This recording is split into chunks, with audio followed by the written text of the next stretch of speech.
आजचा दिवस सुरू होतो थोडासा वेट करत. माझी एक खास फ्रेंड येणार आहे, जी नंदनवनसाठी व्हॉलंटिअर करते. थोडा उशीर झाला, पण तिच्यासारख्या लोकांमुळेच आपलं काम पुढे चालतंय. आज अजून एक छान सरप्राईज मिळाला आहे. एका काइंड लेडीने नंदनवनसाठी कपडे आणि काही फर्निचर डोनेट केलं आहे. अशा लोकांमुळेच खरंच मोटिवेशन मिळतं.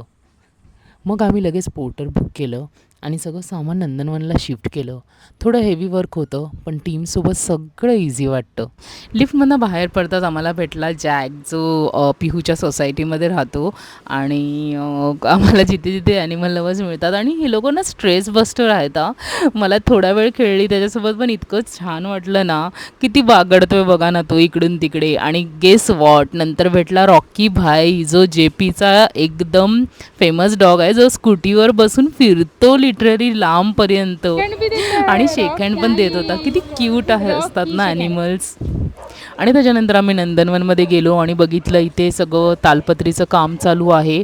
कारण की दुसऱ्या दिवशीपासून भरणीचं काम चालू होणार होतं. इकडे पूर्ण तुम्हाला दिसेल सामान सगळं. सो भरणीचं काम तर चालू केलेलं आहे, पण वी लॅक ऑफ फंड्स. तर तुम्हाला जर पॉसिबल असेल तर थोडीशी मदत करा आंटींना, सो जेणेकरून त्यांना पावसाळ्यामध्ये सफर करावं नाही लागणार. हे आहेत नंदनवनचे वॉरियर आणि दिवस जेव्हा संपतो ना, ह्यांच्या चेहऱ्याकडे बघून एकदम सॅटिस्फाईड वाटतं, की आपण ह्यांच्यासाठी काम करतो. इथे आम्ही आंटींबरोबर थोडासा टाईम स्पेंड केला आणि मी निघाली घरी.